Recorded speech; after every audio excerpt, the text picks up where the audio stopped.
Shalom saudara yang dikasih Tuhan, senang sekali saya Pendeta Rubin Adi Abraham bisa melayani Anda pada hari ini. Hari ini saya akan berbicara perihal pekerjaan Roh Kudus dalam hidup orang percaya. Dan judul firman Tuhan adalah dahsyatnya karya Roh Kudus.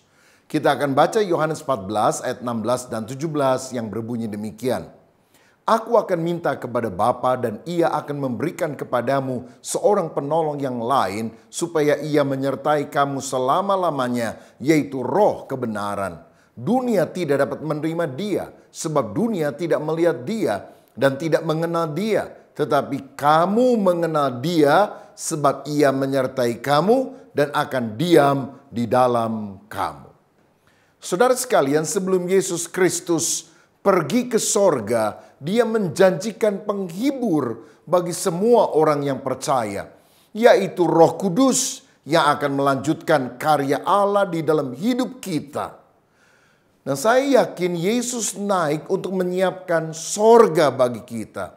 Tetapi Roh Kudus turun untuk menyiapkan kita bagi sorga.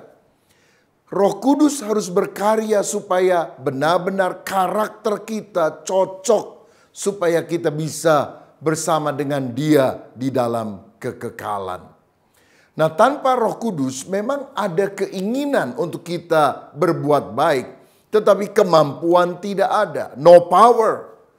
Saudara, kalau misalnya kita ingin terbang, saudara boleh naik ke apartemen, lalu berada di lantai yang paling tinggi, lalu kemudian saudara coba mengepakkan tanganmu, lalu kemudian saudara terjun, pasti mati. Kenapa? Kenapa kita tidak mungkin terbang? Karena kita tahu ada hukum Allah yang disebut gravitasi yang menyebabkan apapun yang ada di atas akan jatuh ke bawah. Nah, hukum dosa juga seperti itu. Kita ingin mencapai tempat yang luhur, tinggi, kudus, tapi kita selalu jatuh di dalam dosa. Tetapi ada satu hukum lain yang disebut hukum aerodinamika. Dan itulah prinsip yang digunakan di dalam pesawat terbang. Dengan mesin jet, dia akan membawa pesawat terbang yang berat itu dengan banyak penumpang untuk terbang berjam-jam sampai kepada tujuan dan tidak jatuh karena hukum aerodinamika menentang hukum gravitasi. Saya percaya kalau kita hidup di dalam kekuatan diri sendiri, kita pasti jatuh di dalam dosa. Tapi kalau kita mengandalkan Roh Kudus, dahsyatnya kuasa Roh Kudus, kita akan alami untuk hidup yang berkemenangan. Nah, di dalam kitab Roma pasal yang ke-8, Rasul Paulus menyebutkan ada 4 akibat bila kita hidup dikuasai oleh Roh Kudus. Dan ini doa saya supaya kita benar-benar hidup dipimpin oleh Roh Kudus. Yang pertama, Roh Kudus membebaskan kita dari hukuman dosa. Dalam Roma 8 ayat 1 dan 2 dikatakan, demikianlah sekarang tidak ada penghukuman bagi mereka yang ada di dalam Kristus. Roh yang memberi hidup telah memerdekakan kamu dalam Kristus dari hukum dosa dan hukum maut. Dari ayat ini kita mengetahui sebetulnya ada 3 kondisi dari orang yang belum percaya kepada Kristus, di mana Roh Kudus belum tinggal di dalam hidupnya. Yang pertama adalah terhukum. Alkitab tadi berkata, kalau Roh Kudus mendiami kita, maka kita tidak akan lagi mengalami hukuman dosa tersebut. Nah, di dalam Yohanes 3:18 juga dikatakan, barang siapa percaya kepada Yesus, ia tidak akan dihukum. Barang siapa tidak percaya, ia telah berada di bawah hukuman, sebab ia tidak percaya dalam nama Anak Tunggal Allah. Saudara-saudara, jadi kalau kita tidak percaya bahwa Yesus adalah juru selamat, tidak percaya Yesus adalah Tuhan, kita sebetulnya sudah divonis. Vonisnya apa? Hukuman mati. Untuk selama-lamanya berada di neraka. Tinggal eksekusinya saja dijalankan. Kalau kita masih hidup, belum masuk neraka, bukan berarti kita ini belum divonis. Sudah divonis. Hanya eksekusinya saja yang akan dijalankan pada waktunya. Itu sebabnya betapa pentingnya kita bertobat lahir baru, percaya kepada Yesus, supaya kita dibenarkan oleh Tuhan. Kita orang berdosa, seharusnya binasa di dalam neraka. Tapi waktu kita percaya kepada karya Kristus di atas kayu salib yang telah menyelamatkan kita, maka kita tidak dianggap lagi orang berdosa. Kita dianggap orang yang benar di mata Allah. Nah, dan Roh Kuduslah yang bisa membuat kita percaya kepada Yesus. Tidak ada orang yang bisa berkata bahwa Yesus itu adalah Tuhan selain dari karya Roh Kudus di dalam kehidupan kita. Karenanya tanpa Yesus kita terhukum. Tetapi pendiaman dalam Roh Kudus dalam diri kita membuat kita bebas dari hukuman. Kita orang yang percaya kepada Kristus tidak akan pernah dihukum masuk ke dalam neraka. Karena ketika kita percaya kepada Kristus, segala hukuman sudah ditanggung di atas kayu salib. Yang kedua, orang yang hidup di luar Kristus adalah orang yang mati secara rohani. Karena itu Alkitab tadi berkata, oleh Roh Kudus kita dihidupkan rohnya. Kita ini seperti zombie, mayat hidup, kelihatannya bisa bergerak tapi secara rohani kita mati. Dan cirinya orang yang mati rohani adalah tidak tertarik pada perkara-perkara rohani. Saya ingat sebelum saya lahir baru, karena saya dilahirkan dalam keluarga Kristen, ayah saya pendeta, saya diharuskan membaca Alkitab setiap hari. Tapi waktu saya baca, saya merasa buku ini sangat membosankan. Saya pikir ini buku yang mati, tidak menarik. Tapi setelah saya bertobat, percaya kepada Yesus, lahir baru, saya membaca firman dengan sukacita. Dan sangat tertarik walaupun sudah membaca berulang-ulang. Dan saya tahu sebetulnya bukan Alkitab yang adalah buku mati. Roh saya pada waktu itu mati. Sehingga saya tidak tertarik pada perkara rohani. Saudara sekalian, seperti seorang kakek paling doyan makan capcay misalnya. Tapi kalau dia mati, mau ditawarin capcay banyak dan enak juga dia akan menolak. Karena apa? Orang mati tidak tertarik kepada apa yang ditawarkan kepadanya. Nah, kalau kita mati secara rohani, ada KKR, ada khotbah, ada retreat, ada buku rohani yang bagus, kita nggak akan tertarik. Karena apa? Rohmu yang mati harus dihidupkan dulu oleh Roh Kudus. Yang ketiga, ciri orang yang di luar Kristus adalah terikat. Karena itu Roh Kudus harus memerdekakan atau membebaskan kita. Sebab orang yang terikat mau tidak mau akan selalu jatuh di dalam dosa. Seperti budak. Budak itu di hadapan tuannya kalau disuruh dia harus taat. Jongkok, dia jongkok. Lompat, dia akan lompat. Karena apa? Budak. Nah, kalau kita budak dosa, kita mau mungkin hidup benar. Tetapi kalau setan sudah bilang, lakukan dosa ini, kita akan melakukannya. Karena kita adalah orang yang terikat dan perlu Roh Kudus untuk membebaskannya. Saya membaca di sosial media, ada beberapa orang artis yang ditangkap oleh polisi karena apa? Terjerat kasus narkoba. Celakanya ada yang ditangkap itu 2 kali, 3 kali, bahkan saya baca ada yang 4 kali. Ya saudara udah ditangkap, dimasukin penjara atau direhab, jatuh lagi, jatuh lagi, jatuh lagi. Ini menunjukkan apa? Niat saja tidak cukup. Tekad saja tidak mampu membebaskan kita dari hukuman. Saudara, karena itu kita membutuhkan karya Allah di dalam hidup kita. Nah, kalau saudara hidup di dalam Roh Kudus, kita bukan cuma mau, tapi kita dimampukan. Mungkin ada di antara saudara yang selama ini terikat misalnya oleh rokok atau perjudian. Oh, saudara udah bilang saya nggak mau ngerokok lagi, saya nggak mau judi lagi. Ternyata kebobolan juga. Kenapa? Agama mungkin mengajarkan hal yang baik tapi tidak memberikan kuasa kepada kita untuk bisa melakukan apa yang baik itu. Hanya pendiaman Roh Kudus dalam hidup kita yang membuat kita mampu.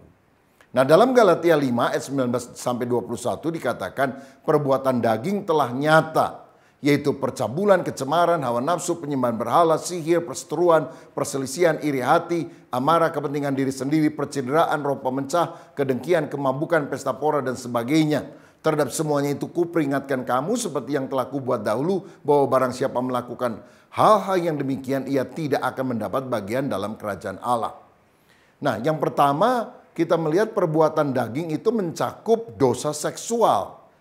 Yang disebutkan tadi adalah percabulan, kecemaran, dan hawa nafsu. Orang kalau tidak dipimpin oleh Roh Kudus akan selalu jatuh pada dosa semacam ini.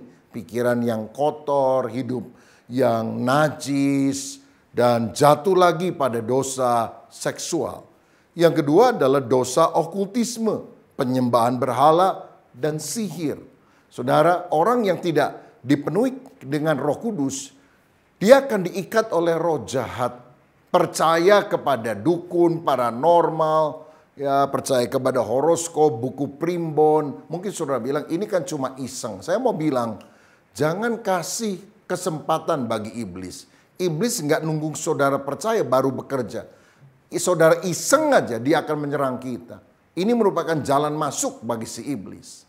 Yang ketiga adalah dosa sosial. Dan dosa sosial ini meliputi berbagai hal, antara lain perselisihan, iri hati, amarah, kepentingan diri sendiri, perceraian, roh pemecah, kedengkian. Orang yang dikuasai oleh hukum dosa akan selalu berbantah-bantah dengan orang lain. Ngajak ribut, ya, terlibat dalam perkara kriminal. Dan dosa yang keempat adalah dosa hedon. Hidup menurut kemauan sendiri, ingin menikmati segala hawa nafsu dunia. Itu meliputi pesta pora, kemabukan, dan sebagainya. Tetapi kalau kita dikuasai oleh Roh Kudus, bukan perbuatan daging yang kita akan munculkan, tapi buah roh. Seperti yang dikatakan oleh Galatia 5 ayat 22-23. Kasih, sukacita, damai sejahtera, kesabaran, kemurahan, kebaikan, kesetiaan, kelemah lembutan, dan penguasaan diri. Saudara-saudara, kita percaya kalau Roh Kudus tinggal di dalam hidup kita, maka kita tidak lagi hidup di dalam hukuman. Kita tidak akan masuk neraka. Bahkan hukum dosa pun kita bisa kalahkan oleh kuasanya. Karenanya hiduplah di dalam roh. Zakaria 4 ayat 6 berkata, bukan dengan keperkasaan atau dengan kekuatan, tetapi oleh rohku, kata Tuhan. Kita akan diberi kemampuan yang tidak mungkin dikerjakan oleh manusia untuk melakukan kehendaknya. Satu kali ada 2 ekor lalat yang sedang ngobrol di Bandar Udara Soekarno-Hatta, Jakarta. Lalat ini nanya sama temennya, kamu baru dari mana? Oh, saya 2 jam yang lalu masih ada di Surabaya, sekarang sudah di sini. Ah, nggak mungkin. Masa kamu bisa terbang dengan sayapmu yang kecil? Saya nggak percaya. Lalat temannya bilang, oh saya memang nggak kuat kalau terbang dari Surabaya sampai ke Jakarta. Tapi saya dengan sayap yang kecil masuk ke dalam pesawat yang sayapnya besar. Jadi saya masuk, saya diem aja di sana. Dan ketika pesawatnya terbang ke sini, lalu mendarat, ya saya keluar ketemu sama kamu, katanya. Saudara, dengan kemampuan kita, kita tidak akan bisa mengalahkan hukum dosa. Tapi kalau kita manunggal dengan Roh Kudus, kita hidup di dalam Kristus, kita dimampukan. Nah, saudara sekalian, kita melihat teladan Yesus pada waktu dia menang atas godaan dosa. Iblis kan mencobai dia 3 kali. Yang pertama, ubah batu menjadi roti. Halalkan segala cara, yang penting perutmu kenyang. Ini adalah godaan keinginan daging. Dan berapa banyak orang sekarang supaya perutnya kenyang, supaya hidupnya makmur, maka dia korupsi, dia melakukan hal-hal yang jahat. Yang kedua, Yesus digoda untuk menjatuhkan diri dari bait Allah. Maka nanti malaikat akan menantang engkau. Dan semua orang akan heran dan berkata, Superman kepadamu. Ini adalah dosa keangkuhan hidup, kesombongan. Rasa diri paling hebat, tidak mau kalah sama orang lain. Dan yang ketiga adalah godaan yang berkaitan dengan keinginan mata. Sembahlah aku akan berikan harta dunia ini kepadamu. Lihat. Godaan dosa yang ditawarkan oleh iblis. Tetapi Yesus selalu menolak godaan itu. Dan dia berkata, ada tertulis, manusia tidak hidup dari roti saja, tapi dari setiap firman yang keluar dari mulut Allah. Ada tertulis, jangan engkau mencobai Tuhan Allahmu. Ada tertulis, hanya Allah saja yang harus engkau sembah.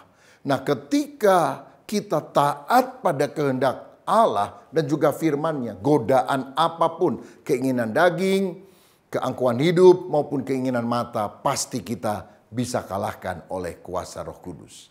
Saudara, karya Roh Kudus yang dahsyat dalam hidup orang percaya yang kedua adalah Roh Kudus memberikan pikiran yang rohani. Dalam Roma pasal 8 ayat 5 dikatakan, sebab mereka yang hidup menurut daging memikirkan hal-hal yang dari daging. Mereka yang hidup menurut roh memikirkan hal-hal yang dari roh. Saya percaya bahwa pikiran adalah sesuatu yang sangat penting karena ini menentukan perasaan, perkataan, dan juga perbuatan. Pikiran menunjukkan siapa saya. Engkau adalah apa yang engkau pikirkan. Karena itu Allah ingin agar kita punya pikiran yang luhur, yang rohani, pikiran Kristus. Kolose 3 ayat 1 dan 2 berkata, karena itu kalau kamu dibangkitkan bersama dengan Kristus, carilah perkara yang di atas, di mana Kristus ada, duduk di sebelah kanan Allah. Pikirkanlah perkara yang di atas, bukan yang di bumi. Ada berapa banyak orang bahkan sudah jadi Kristen, mindsetnya tidak pernah berubah. Pikirannya sangat duniawi. Ya kalau hari Minggu ke gereja, tetapi selebihnya yang dia pikir cuma duit aja. Gimana saya lebih kaya, lebih hebat, lebih ternama. Padahal hidup di dunia itu cuma sebentar. 70 tahun, paling lama 80 tahun. Sedangkan ada kekekalan yang menanti kita, apakah di neraka ataukah di sorga. Karena itu kita seharusnya memikirkan perkara-perkara yang di atas. Perkara-perkara yang kekal, perkara yang berkaitan dengan Tuhan dan kemuliaannya. Seperti yang juga dicatat di dalam Filipi 4 ayat 8 yang berkata, jadi akhirnya saudara-saudara, semua yang benar, semua yang mulia, semua yang adil, semua yang suci, semua yang manis, semua yang sedap didengar, semua yang disebut kebajikan dan patut dipuji, pikirkanlah semuanya itu. Nah, bagaimana supaya kita tidak memikirkan hal yang kotor, tetapi memikirkan hal-hal yang bersih? Alihkan pikiran kita dari yang najis pada hal yang benar. Misalnya, kalau saudara bilang, saya nggak mau pikir kotor, saya nggak mau pikir kotor, saya nggak mau pikir kotor. Apa yang terjadi? Saudara kan pikir kotor, kotor, kotor. Seperti halnya kalau saya bilang, saya tidak mau pikir gajah, saya tidak mau pikir gajah. Saya tidak mau pikir gajah yang badannya besar, yang belalainya panjang. Saudara lagi mikir apa? Pasti mikir gajah, bukan? Kalau saudara tidak mau pikir gajah, pikirkan yang lain. Pikir mobil misalnya. Oh, warnanya merah menyala. Oh, setirnya enak sekali. Kursinya empuk. Ketika saudara memikirkan mobil, maka pada saat yang sama, saudara tidak akan memikirkan gajah. Cuma jangan mikir gajah naik mobil. Nah, itu masih ada unsur gajahnya tentunya. Nah, bagaimana supaya kita bisa mengalihkan pikiran kita pada hal yang benar? Isi pikiran saudara dengan firman Allah. Sebab firman ini akan mencuci hati dan pikiran kita ketika kita baca dan mempraktekkan di dalam kehidupan ini. Saudara, di Jakarta ada seorang yang punya toko. Lalu di kasa, tempat biasa dia melayani pembeli itu dengan pengembalian uang dan sebagainya, dia taruh Alkitab. Alkitab yang sudah lama dia miliki.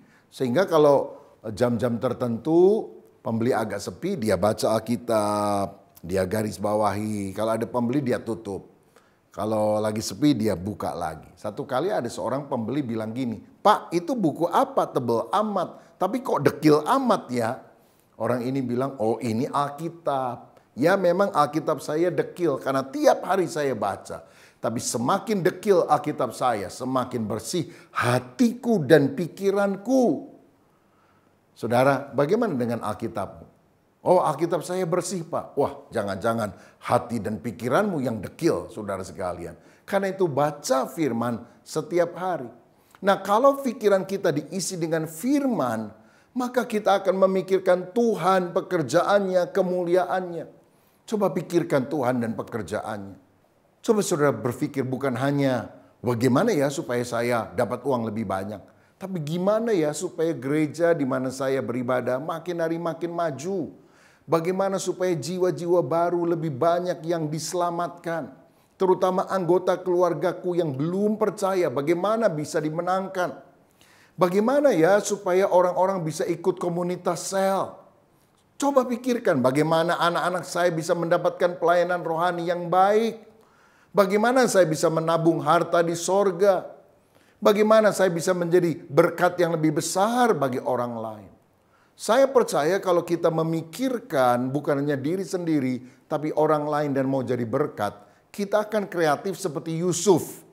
Ketika Yusuf ada di Mesir, dia memikirkan bagaimana supaya orang-orang tidak mati kelaparan, saudara. Hikmat Allah mengalir, sehingga strategi-strateginya luar biasa. 7 tahun masa kelimpahan, dia simpan gandum dalam lumbung di seluruh Mesir. Sehingga 7 tahun masa kelaparan, dia mulai bagi-bagi itu dengan penata layan atau pengelolaan yang baik. Orang yang tidak hanya memikirkan untuk keuntungan diri saja, tapi memikirkan kemuliaan Tuhan dan menjadi berkat bagi orang banyak. Kreativitas Tuhan akan berikan melalui pikiranmu. Saudara, andalkan Roh Kudus. Roh Kudus akan memberikan terobosan, hikmat di dalam pemikiran saudara. Sehingga ada keberuntungan, kemenangan, berkat rohani dan jasmani yang saudara akan dapatkan. Puji Tuhan. Yang ketiga, karya Roh Kudus yang dahsyat dalam hidup orang percaya adalah Roh Kudus memberikan damai sejahtera di dalam hati. Dalam Roma 8 ayat 6 dikatakan, karena keinginan daging adalah maut, tetapi keinginan roh adalah hidup dan damai sejahtera. Ingat ke saudara ketika Rasul Paulus dan Silas memberitakan Injil di Filipi, ternyata mereka ditangkap, dimasukkan di dalam penjara. Tapi mereka tidak panik, mereka tidak menyesali diri. Kisah Rasul 16 mencatat mereka justru menyanyikan lagu puji-pujian kepada Tuhan. Sehingga gempa terjadi dan mereka bisa menginjili kepala penjara sehingga mereka bertobat. Saudara sekalian, Roh Kudus kalau kita izinkan berkarya, dia akan memberikan damai sejahtera walaupun kondisi di luar tampaknya tidak nyaman.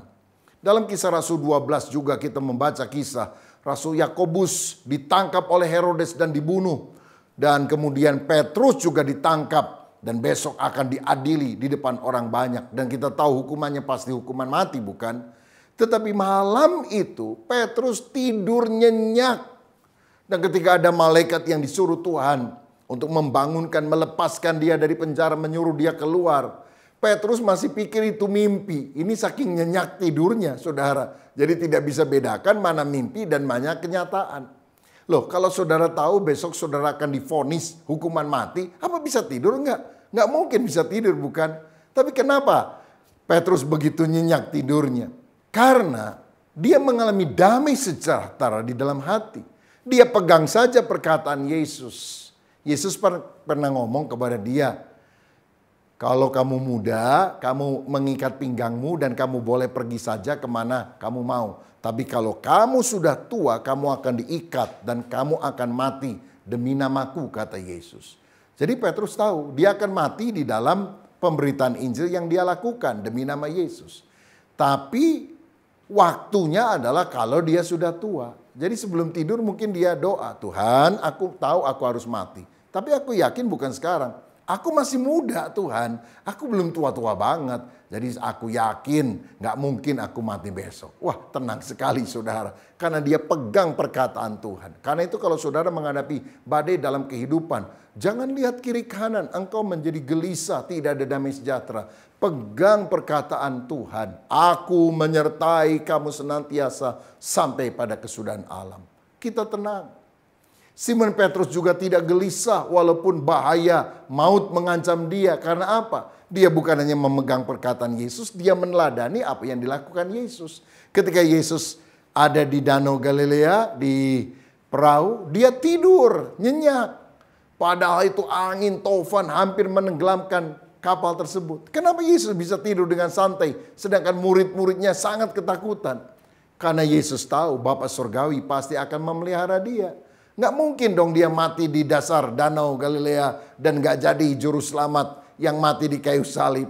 Dia percaya tidak ada perkara yang terjadi tanpa seizin Bapa. Itu sebabnya di tengah masalah badai kehidupan tetap miliki damai sejahtera kalau kita sungguh-sungguh mengandalkan Roh Kudus. Yohanes 14 ayat 26-27 Yesus berkata, Tetapi penghibur yaitu Roh Kudus yang akan diutus oleh Bapa dalam namaku, dialah yang akan mengajarkan segala sesuatu kepadamu dan akan mengingatkan kamu akan semua yang telah kukatakan kepadamu. Damai sejahtera ku tinggalkan bagimu, damai sejahtera ku berikan kepadamu. Dan apa yang ku berikan tidak seperti yang diberikan oleh dunia kepadamu. Janganlah gelisah dan gentar hatimu. Tuhan sudah ingatkan, kesulitan akan terjadi. Tapi aku akan kirim Roh Kudus untuk mengingatkan perkataan-perkataanku kepadamu. Dan kalau engkau pegang perkataanku yang diingatkan oleh Roh Kudus, kamu akan tetap mengalami damai sejahtera di dalam segala hal. Oh puji Tuhan, Roh Kudus memberikan damai sejahtera di dalam hati. Saudara, pada akhir zaman, keadaan yang penuh dengan badai kehidupan akan terjadi. Kita sangat membutuhkan Roh Kudus. Saya mendengar di Amerika Serikat setiap malam ada lebih dari 20 juta pil penenang yang harus diminum orang karena mereka insomnia, tidak bisa tidur. Saya bersyukur karena saya percaya kepada Yesus, Roh Kudus ada dalam diri saya. Kalau saya naik mobil, misalnya mau pelayanan keluar kota, nggak lama sudah tertidur. Pulang juga saudara, habis pelayanan capek, masuk mobil bisa tidur dengan nyenyak. Apalagi di kasur yang empuk, saudara. Yang penting damai sejahtera, nggak usah ketakutan. Tidur sebentar kaget, dikejar-kejar celeng, dikejar-kejar setan. Nggak usah seperti itu kalau Roh Kudus bertahta dalam hidup kita. Saya dengar negara maju seperti Jepang, banyak orang stres, banyak orang bunuh diri. Anak sekolah aja nggak lulus, bunuh diri. PR nilainya jelek, bunuh diri. Waduh, beda banget ya sama Indonesia. Di Indonesia nilainya jelek malah ketawa. Hehehe, nilai saya jelek. Kamu dapat berapa? Aduh jelek, saya 3. Hah 3? Saya 1, katanya saudara. Wah ini kebangetan juga sih. Nah saya ingat satu kali saya pelayanan di luar kota. Dan ada seorang ingin berjumpa dengan saya. Dia adalah orang yang cukup kaya, saudara. Dia punya beberapa perusahaan. Tapi ketika saya bicara kepada dia, dia mengungkapkan isi hati. Dia nangis. Dan dia bilang gini, Pak Pendeta, tukang beca di depan rumah saya masih lebih bahagia daripada saya. Dia kalau sudah mengayuh beca, bisa tidur ngorok. Saya nggak bisa tidur. Gimana ya supaya saya ngalami damai sejahtera? Saya pikir dalam hati, gimana kalau ditukar saja tukang beca jadi pemilik perusahaan, Bapak jadi tukang beca. Siapa tahu bisa tidur seperti dia. Cuma tentu saya tidak bilang seperti itulah. Maksud saya begini, orang kaya raya pun dia bisa stres. Tapi kalau ada Yesus di dalam hidup saudara, Roh Kudus menguasai. Engkau hidup di dalam doa, engkau hidup dalam penyembahan, engkau hidup di dalam pembacaan firman, engkau hidup di dalam ibadah. Roh Kudus memberi damai sejahtera di dalam hati. Dan hal yang keempat, karya dahsyat Roh Kudus dalam hidup kita adalah Roh Kudus membuat kita akrab dengan Allah. Dalam Roma 8 ayat 15 dan 16 dikatakan, sebab kamu tidak menerima roh perbudakan yang membuat kamu menjadi takut lagi, tetapi kamu telah menerima roh yang menjadikan kamu anak Allah. Oleh roh itu kita berseru, ya Aba, ya Bapa. Roh itu bersaksi bersama-sama dengan roh kita bahwa kita adalah anak-anak Allah. Saudara, ada banyak orang beribadah datang ke gereja karena takut bangkrut. Ke gereja lo, kalau nggak bangkrut lo. Sehingga dia datang itu dengan ketakutan supaya tidak dihukum oleh Tuhan. Tidak ada keakraban. Tapi kalau Roh Kudus tinggal dalam hidup saudara, Allah akan engkau rasakan sebagai Bapa. Kita adalah anak-anaknya. Ini menunjukkan ada kemesraan, ada persekutuan yang manis. Yesus kan pernah mengajari kita doa Bapa kami. Panggil Allah sebagai Bapa. Itu bukan formalitas. Bapa kami yang di sorga, dikuduskanlah namamu. Coba kalau anakmu di rumah ketok kamar pagi-pagi sebelum ke sekolah. Dan dia doa, Bapa kami yang ada di dalam kamar, dipermuliakanlah namamu. Izinkan aku pergi ke sekolah pada hari ini. Dijitak sama bapaknya, ngapain lu? Ini menunjukkan sebuah kedekatan hubungan, kemesraan. Bukan doa yang formal. Saudara, kalau kita penuh dengan Roh Kudus, kita akan merasa Allah begitu dekat. Allah itu bisa berkomunikasi dengan kita. Dia bisa bicara di hati nurani kita. Dia bisa bicara waktu kita membaca Alkitab. Dan sepertinya ayat itu berbicara secara khusus bagi kita. Itu karena karya Roh Kudus. Dalam Yohanes 15 ayat 15, Yesus berkata, "Aku tidak menyebut kamu lagi hamba, sebab hamba tidak tahu apa yang diperbuat oleh tuannya. Tetapi aku menyebut kamu sahabat, karena aku telah memberitahukan kepada kamu segala sesuatu yang telah kudengar dari Bapakku." Kita bukan hanya hamba Tuhan. Kita ini adalah temannya Tuhan, sahabatnya Tuhan. I am a friend of God. Hamba tidak diberitahu rahasia hati. Tapi teman itu suka curhat. Dan Tuhan kalau menjadi teman kita, dia akan mencurahkan isi hatinya, menceritakan rahasia-rahasianya kepada kita. Sehingga kita tahu pikirannya, kita tahu apa rencana dan maksudnya. Itu sebabnya saudara sekalian, kalau kita berdoa, jalin keintiman dengan Tuhan. Bukan cuma minta berkat, minta ini, minta itu. Tapi sungguh-sungguh akrab dengan Dia. Saya lihat orang-orang yang dipakai Tuhan luar biasa itu punya keakraban, persekutuan. Dia bisa berdoa bahkan berjam-jam dengan Tuhan. Pendeta Choi Yonggi yang dipercayakan mengembalakan gereja terbesar di seluruh dunia di Korea Selatan. Itu pernah bersaksi rata-rata dia doa setiap hari 3 jam. Oh, bayangkan saudara. Saya pernah ketemu dengan hamba Tuhan senior, sekarang sudah bersama dengan Tuhan, Bapak Pendeta Ishak Liu dari Surabaya. Dan waktu saya ketemu, saya tanya, "Om, doa berapa lama setiap hari?" 6 jam. Wow, 6 jam? Iya, katanya. Saya doa 2 jam pagi, 2 jam siang, 2 jam malam.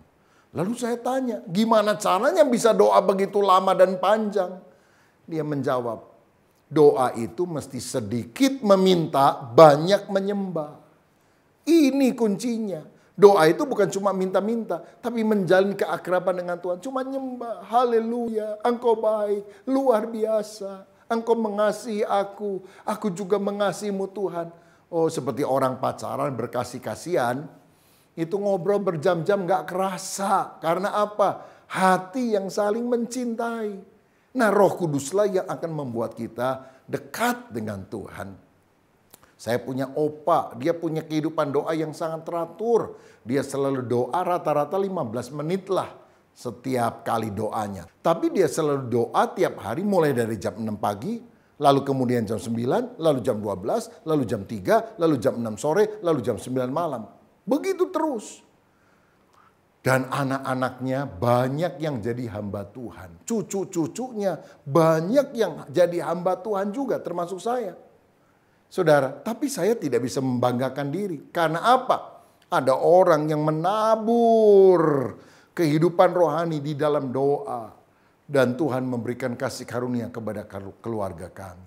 Saudara, maukah engkau menjalin keintiman dengan Tuhan? Dengan banyak berdoa, merenungkan firman-Nya. Dan itu akan terjadi kalau Roh Kudus menguasai hidup saudara. Siapa di antara saudara yang mau berkata, Roh Kudus, biar aku menang atas setiap keinginan daging. Biar aku berkemenangan dan punya pikiran-pikiran rohani. Bukan pikiran-pikiran yang duniawi. Roh Kudus, saya juga ingin mengalami damai sejahtera di tengah dunia yang bergejolak ini. Dan aku juga ingin intim dengan Engkau. Memanggil Engkau sebagai Bapa. Kalau itu kerinduanmu, mari kita berdoa bersama. Bapa, terima kasih. Kami sangat membutuhkan Roh Kudus. Dan kami percaya kalau saat ini Roh Kudus menguasai hidup kami, karya yang dahsyat akan terjadi dalam hidup kami. Karena itu kami membuka hati dalam nama Yesus. Terimalah karya Roh Kudus. Terimalah kehadiran Roh Kudus. Dan kami yakin kalau kami taat kepada Roh Kudus, ada kemenangan dalam hidup kami selamanya. Dalam nama Yesus kami berdoa. Haleluya. Amin. Salam sehati. Tuhan Yesus memberkati.